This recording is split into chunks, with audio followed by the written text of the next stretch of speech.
UPSC का exam इतने लाख लोग लिखते हैं, उतने लाख लोग लिखने की वजह से वो एक नेचुरल इवेंट हो जाता है और मैक्सिमम बच्चों का जो स्कोर आता है वो एवरेज के पास आता है। एवरेज का मतलब क्या है? सारे बच्चों के स्कोर डिवाइडेड बाय बच्चों का नंबर। अब वो कितना भी हो सकता है। यहाँ मैक्सिमम बच्चे लाई करते हैं, कट ऑफ जो होता है वो यहाँ होता है, यानी आपको स्लाइडली बेटर देन एवरेज करना है। मैथमेटिकली और साइंटिफिकली अगर बोलूं तो आपको 85 से 90 के बीच में क्वेश्चंस अटेम्प्ट करने चाहिए। क्यों करने चाहिए? क्योंकि 64-65% एक्यूरेसी जो है वो ह्यूमनली पॉसिबल है, स्टैटिस्टिकली पॉसिबल है। ये रहे आपके सब्जेक्ट्स, ये रहा आपका सब्जेक्ट 2 और फिर रहा आपका प्रैक्टिस का 2025 के क्वेश्चन का वेटेज और कितना दिन आपको देना है। मेरा इस साल प्रीलिम्स में सिलेक्शन होगा कि नहीं होगा, ये एक बहुत बड़ा क्वेश्चन है जो हर एस्पिरेंट के दिमाग में इस समय रहता है।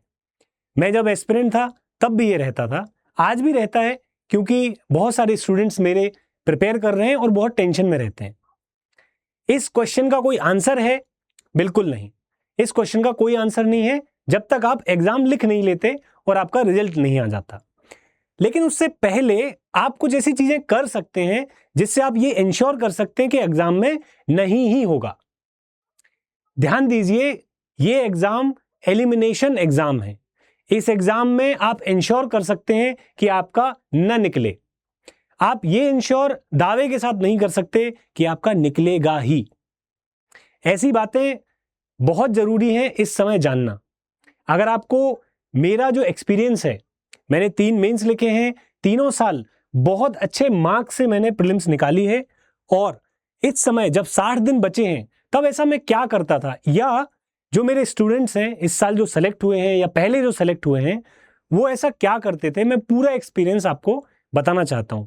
लेकिन उन सब लोगों से मैं बोल दूंगा जिन्हें पीडीएफ चाहिए, जिन्हें कोई एक कैलेंडर चाहिए, जिन्हें कोई एक प्लान चाहिए लिखा हुआ और बस उससे खुश हो जाएंगे, वो लोग इस वीडियो को ना देखें। यहां मैं आपको एग्जाम के माइंडसेट से थोड़ा सा अवगत कराऊंगा। मैं बताऊंगा कि ऑब्जेक्टिव एग्जाम्स साइंटिफिकली कैसे सेट होते हैं। मैं कट ऑफ के बारे में बात करूंगा कि आपको करना एक्चुअल में क्या है। आखिरी के 15 डेज में आपको क्या और कैसे करना है, मैं उसकी भी बात करूंगा।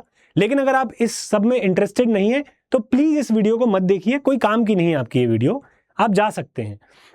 दूसरे लोग जिन्हें ये 60 दिन इस तपती गर्मी से गुजरना है, जिन्हें ये 60 दिन में इंश्योर करना है कि एग्जाम निकले और कुछ ऐसा करें जिससे इंश्योर हो सके कि हम बाहर नहीं हो रहे हैं, तो रुक जाओ। देखो, सबसे पहली चीज मैं आपको बताना चाहता हूं कि जो हमें काम करना है वो बहुत सिंपल है, उसको टफ नहीं बनाना है।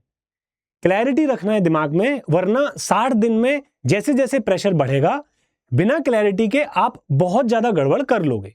सबसे पहली चीज, हमारा काम है, मेन उद्देश्य है, हमें क्या करना है, हमें रिवीजन करना है और प्रैक्टिस करनी है। बस आपका गोल क्या है? मुझे रिवाइज करना है as many time as possible और प्रैक्टिस करना है। मेरा होगा, मेरा नहीं होगा, निकलेगा नहीं निकलेगा, फलाना टॉपिक आएगा नहीं आएगा, इन सब की टेंशन लेना अब बंद कर दो।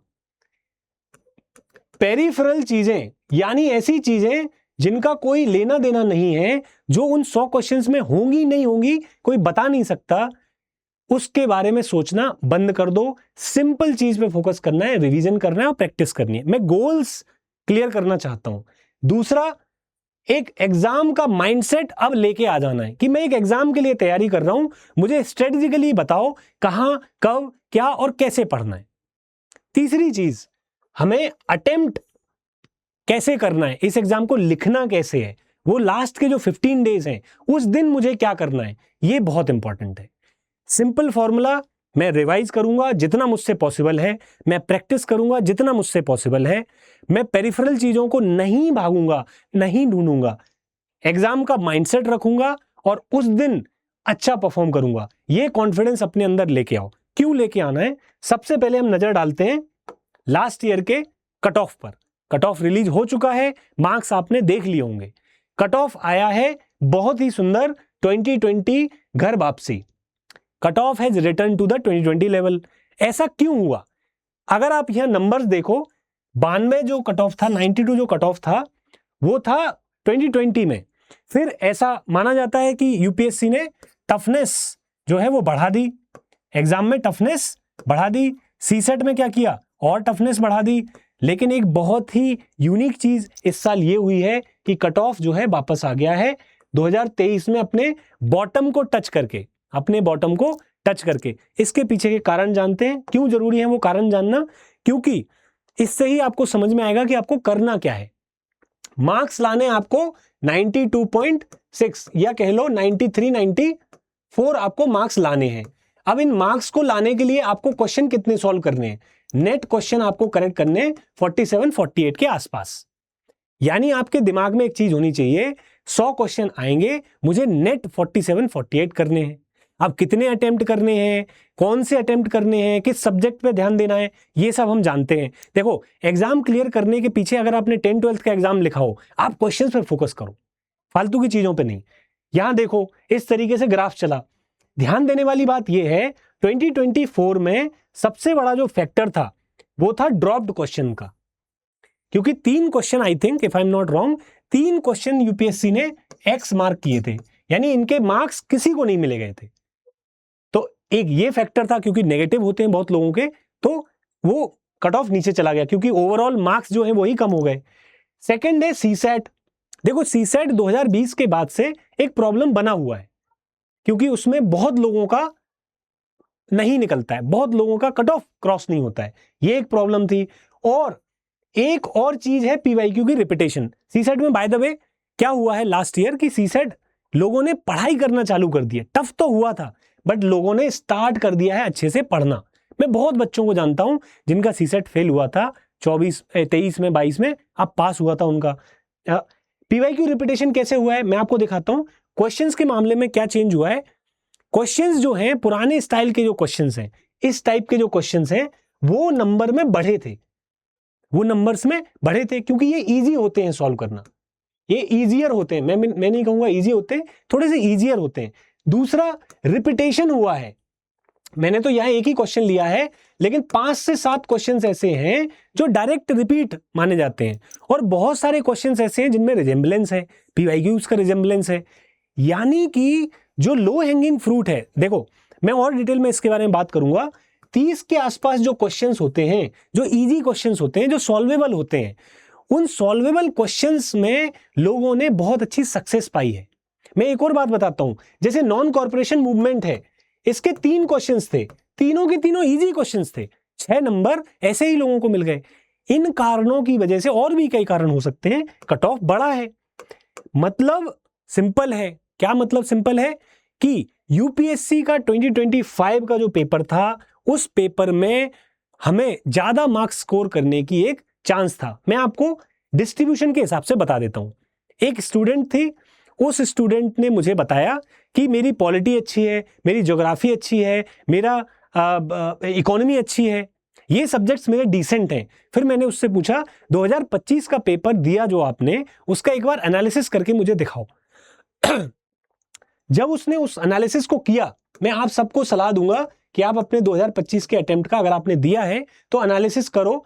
एनालिसिस में सब्जेक्ट वाइज क्या करो, आप कितने क्वेश्चन टोटल थे, मैंने कितने अटेम्प्ट किए, कितने मेरे रॉन्ग हुए, रॉन्ग में सिली मिस्टेक कितनी हुई, फैक्चुअल मिस्टेक कितनी की, जो सही हुए वो तुक्के से हुए कि नहीं हुए, एक अच्छा एनालिसिस करो।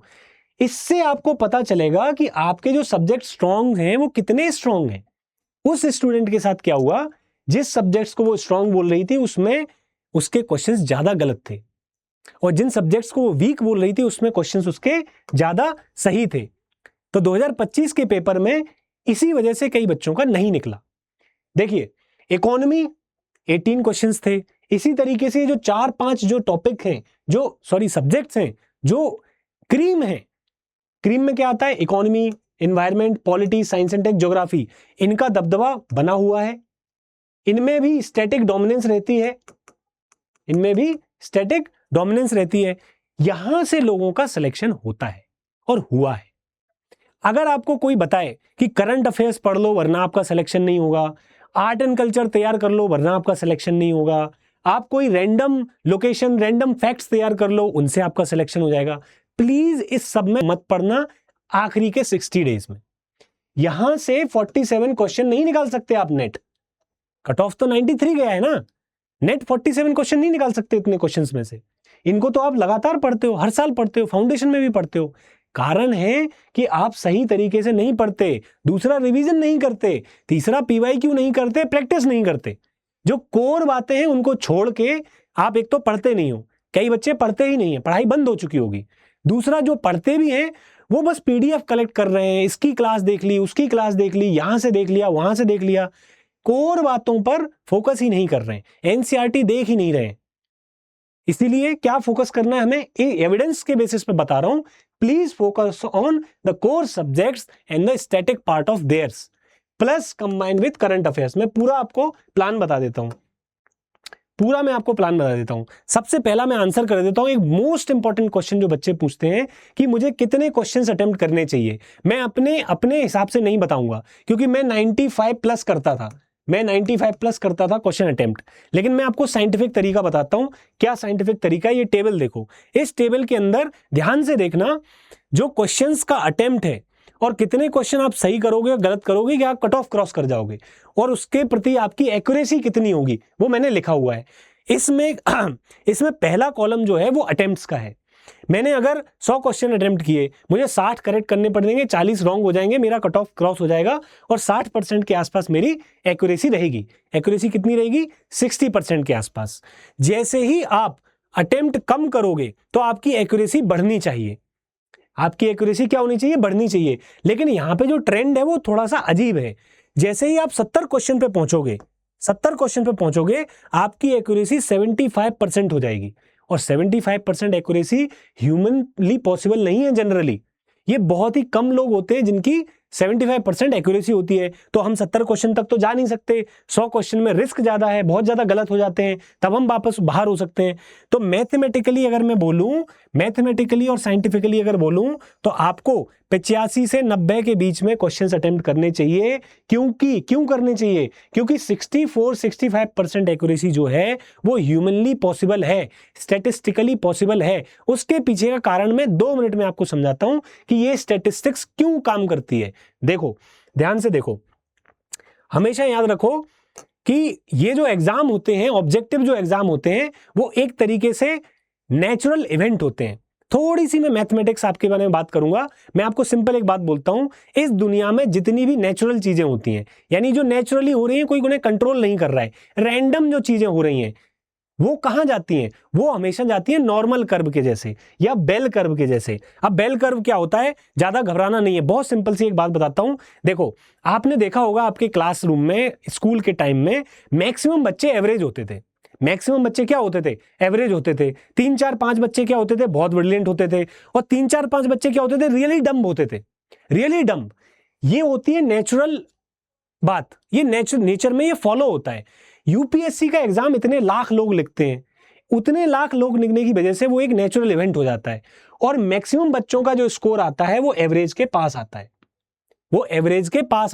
एवरेज का मतलब क्या है? सारे बच्चों के स्कोर डिवाइडेड बाय बच्चों का नंबर। अब वो कितना भी हो सकता है। यहां मैक्सिमम बच्चे लाई करते हैं। जो कट ऑफ होता है वो यहां होता है, कट ऑफ जो होता है वो यहां होता है। यानी आपको स्लाइटली बेटर देन एवरेज करना है, स्लाइटली बेटर देन एवरेज करना होता है। अगर ये बात आप समझ गए, इसका मतलब क्या है कि ये जो एग्जाम है, ये जो यूपीएससी का जो एग्जाम है, वो थोड़ा इस तरीके से डिजाइन्ड है कि हमें मैथमेटिक्स लगा के कुछ करना पड़ेगा। उसी के लिए मैं बोल रहा हूं कि आपकी जो एक्यूरेसी होनी चाहिए, वो एक्यूरेसी ह्यूमनली पॉसिबल एक्यूरेसी के पास होनी चाहिए। इसलिए आपको कितना करना है? 85 to 90 अटेम्प्ट करने। ये चीज क्लियर होने के बाद मैं आपको एक और बात बताता हूं कि जो स्कोर होते हैं वो बेल कर्व फॉलो करते हैं। मैक्सिमम लोगों के एवरेज नंबर आएंगे, एवरेज के जस्ट ऊपर कट ऑफ होगा, हमें बस वही क्रॉस करना है। एक और बात याद रखो कि जो टॉप परसेंटाइल है उससे सिलेक्शन होते हैं। एक और बात याद रखो कि ये डिसीजन मेकिंग अनसर्टेनिटी का गेम है, सिर्फ नॉलेज का गेम नहीं है। इसके पीछे का कारण क्या है? इसके पीछे का कारण ये है कि जो एग्जाम सेटर है, जो एग्जाम सेट कर रहा है, वो एग्जाम एलिमिनेशन के लिए सेट कर रहा है। तो वो क्या करते हैं? एक बच्चों की एक भीड़ आ रही है, बहुत सारे स्टूडेंट्स हैं, बहुत सारे लर्नर्स हैं। ये लर्नर्स का बहुत सारा डिफरेंट लेवल ऑफ अंडरस्टैंडिंग है, ये डिफरेंट लेवल ऑफ अंडरस्टैंडिंग के बारे में यूपीएससी को अच्छे से पता है, डिफरेंट लेवल ऑफ अंडरस्टैंडिंग के बारे में। तो वो डिजाइन क्या करते हैं, वो क्वेश्चन को डिजाइन इस तरीके से करते हैं कि वो स्टेटमेंट्स के अंदर एम्बिग्यूटी डाल देते हैं, वो स्टेटमेंट के अंदर कंफ्यूजन डाल देते हैं, वो स्टेटमेंट्स के अंदर थोड़ा सा टफनेस डाल देते हैं, और वो डालते हैं सिर्फ इसलिए ताकि आप एलिमिनेट हो जाओ। क्या हो जाओ? एलिमिनेट। ये कितने क्वेश्चंस होते हैं? ये क्वेश्चंस होते हैं करीब करीब 15 क्वेश्चंस। 15 से 20 क्वेश्चन इसी चीज के लिए डाले जाते हैं कि आपको एलिमिनेट करना है। एक 30 क्वेश्चन का एक ग्रुप होता है, 30 क्वेश्चंस। कैसे क्वेश्चंस? कि भाई आर्टिकल 19 है, उसमें क्या लिखा है, फर्स्ट कॉन्स्टिट्यूशन अमेंडमेंट एक्ट में क्या हुआ, इलेक्शन कमीशन ऑफ इंडिया जो एस्टेब्लिश होता है कौन से आर्टिकल से होता है, फैक्चुअल सतपुड़ा की जो माउंटेन है वो एमपी में है, यूपी में है, कहां पे है, बेसिक फंडामेंटल डायरेक्ट क्वेश्चंस 30 होते हैं। ये किस लिए होते हैं? ये होते हैं बेस कट ऑफ के लिए। किसके लिए होते हैं? बेस कट ऑफ के लिए। बेस कट ऑफ क्यों डिसाइड किया जाता है? किसी भी एग्जाम में 5-10 नंबर नहीं आ सकते लोगों के, उनको ये बैलेंस रखना पड़ता है। रेस्ट जो क्वेश्चंस होते हैं वो मीडियम टू टफ होते हैं, इजी टू मीडियम होते हैं, सॉरी इजी टू मीडियम होते हैं रेस्ट जो क्वेश्चंस होते हैं। अब ये इजी टू मीडियम जो क्वेश्चंस होते हैं, यहां क्या काम करता है? यहां नॉलेज, ध्यान से सुनना, यहां सिर्फ नॉलेज से नहीं होगा काम। Knowledge plus elimination plus your understanding, ये 3-4 चीजें मिलके इन्हें सॉल्व कर सकती हैं। नॉलेज कौन सी होती है? Pure static knowledge. If you have good command over static, that's enough, उतना ही जरूरत होती है। रेस्ट जो एक्स्ट्रा नॉलेज है वो यूज आएगी नहीं आएगी नोबडी नोज, आप पढ़ते रहो, आई एम नॉट स्टॉपिंग। दूसरा है एलिमिनेशन। एलिमिनेशन का मतलब क्या है? पीवाईक्यूज पे कमांड बहुत मस्ट है, चाहिए ही चाहिए, there is no excuse to it. Then understanding. अब अंडरस्टैंडिंग और नॉलेज में क्या अंतर है? अंडरस्टैंडिंग का मतलब ये है कि आपको जो आता है उस आने के बेसिस पे आप लॉजिक कैसे लगाते हो और फिर आप चीजें सॉल्व करते हो। क्यों मैं ऐसा बोल रहा हूं? क्योंकि प्रेशर के टाइम पे, मैं आपको एक सिंपल एक बात बता देता हूं, प्रेशर के टाइम पे, प्रेशर कैसे बिल्ड करती है यूपीएससी? टाइम कंस्ट्रेंट लगाती है, एम्बिगुअस स्टेटमेंट डालती है, टफ क्वेश्चन बनाती है, सारे सब्जेक्ट्स पूछती है और आपको चैलेंज करती है। इस चैलेंजिंग टाइम में आपका सबसे पहला चीज जो जाता है वो जाता है रैशनैलिटी। रैशनैलिटी का मतलब क्या होता है? आप जो ऑप्शन चूज कर रहे हो सही है गलत है, आप उसको सिर्फ फीलिंग के बेसिस पे बनाने लग जाते हो प्रेशर की वजह से। यहां पर अंडरस्टैंडिंग काम आती है कि आप जो भी सोच रहे हो वो लॉजिकल सोच रहे हो कि नहीं। ये 3 चीजें बड़ी इंपॉर्टेंट है। एग्जाम का माइंडसेट क्लियर हुआ कि नहीं, ये एग्जाम का माइंडसेट आपको चेंज करना है कि ये एग्जाम का नेचर कैसा है, ये बला क्या है, एग्जाम है क्या। तो आप टाइम प्रेशर की वजह से अपने आप को ट्रेन करोगे, क्वेश्चंस जो मैंने आपको बताए। एक और चीज बड़ी इंपॉर्टेंट है, इस एग्जाम में नेगेटिव मार्किंग और रख दी उन्होंने, तो एलिमिनेशन ईजी हो जाता है क्योंकि आप अटेम्प्ट करने से पहले घबराते भी हो, घबराने की वजह से अगेन आपका रैशनैलिटी खराब होता है। देखो, पढ़ाई कर लूंगा, पेपर लिखूंगा, मेरा निकल जाएगा, इतना सिंपल नहीं है यूपीएससी प्रीलिम्स। समझो आपके साथ हो क्या रहा है।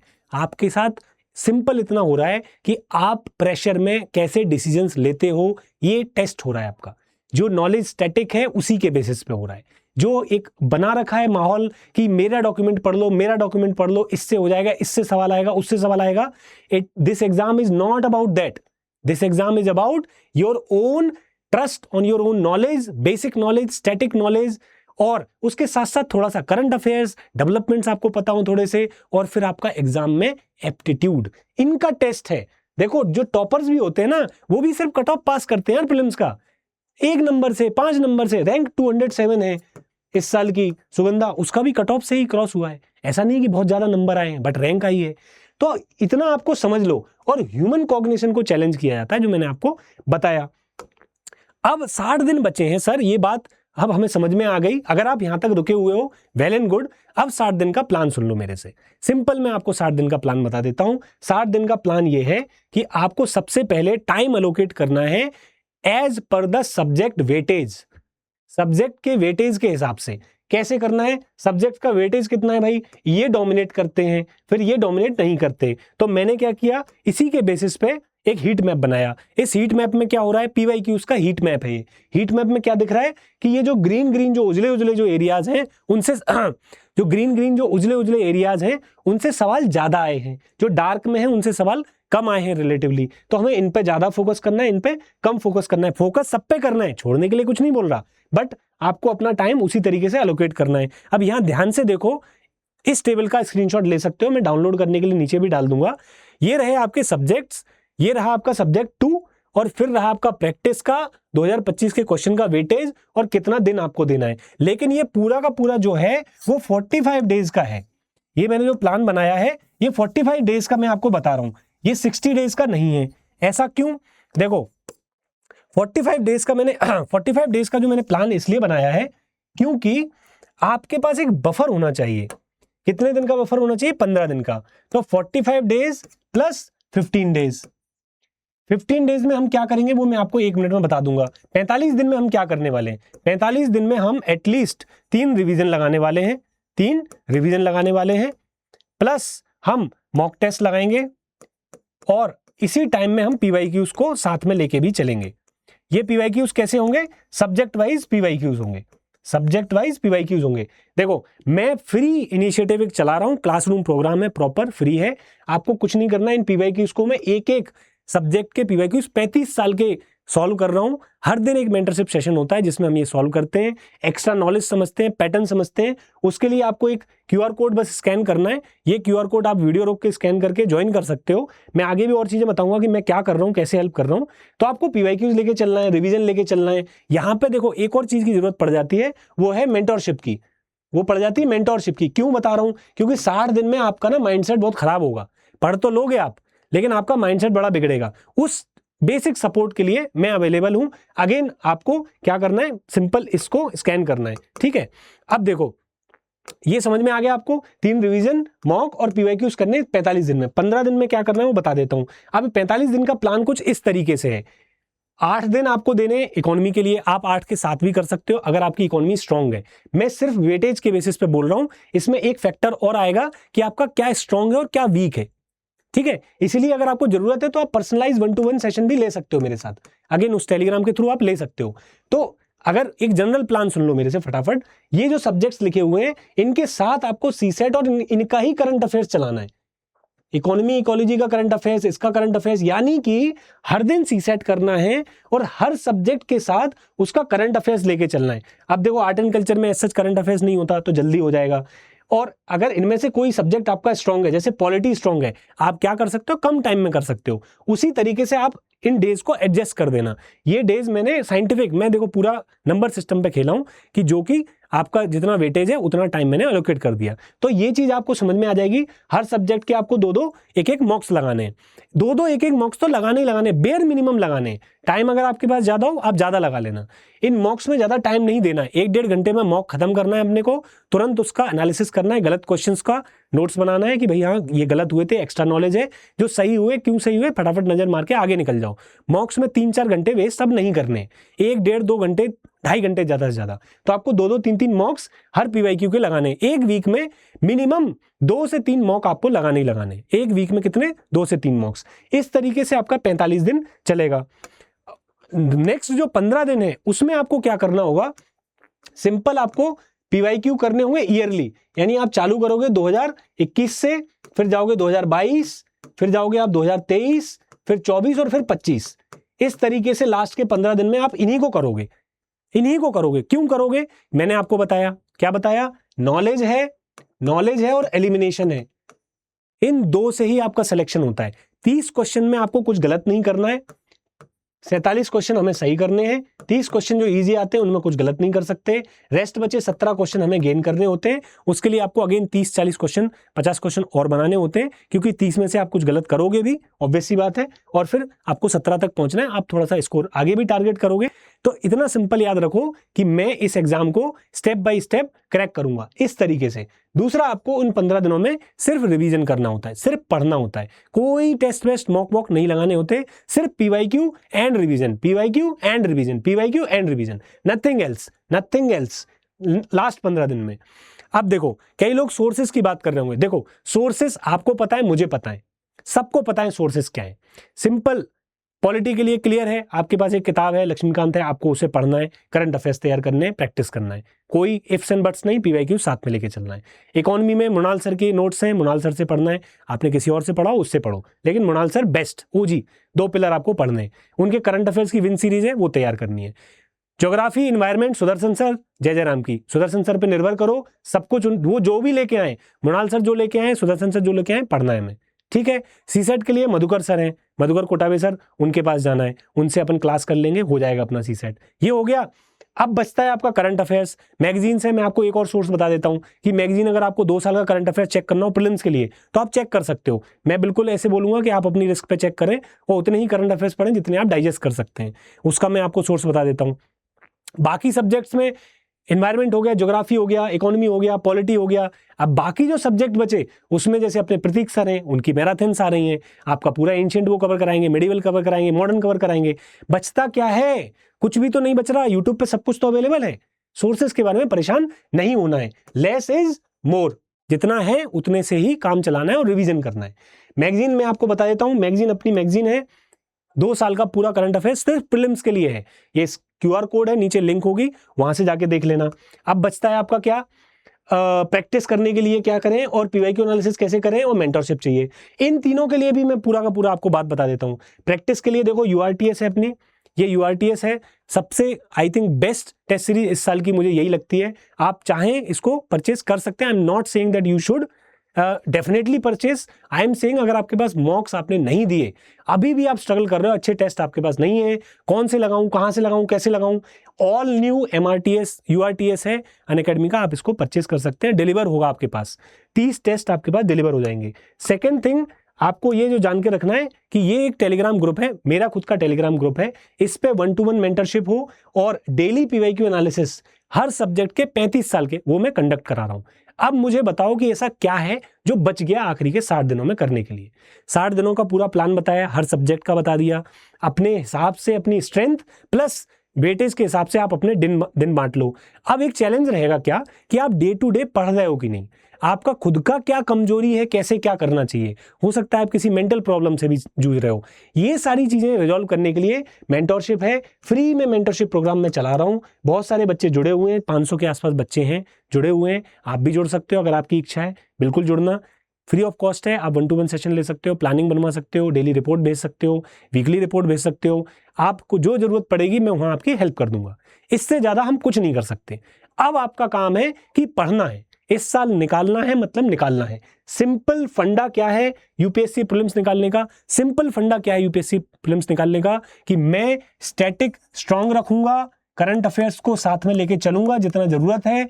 मैं PYQs पर कमांड रखूंगा, बहुत अच्छी कमांड PYQs पर रखूंगा और इन सब का इस्तेमाल करूंगा उस प्रेशर सिचुएशन में जब मेरे पास प्रेशर होगा 2 घंटे का, वहां डिसीजन लेने के लिए। Because I don't want to get eliminated. This is an elimination exam, not a knowledge exam. I hope सब कुछ क्लियर किया होगा मैंने। और अगर आपको जुड़ना है मेरे से, आप यहां जुड़ सकते हैं। Good luck and let's crack it.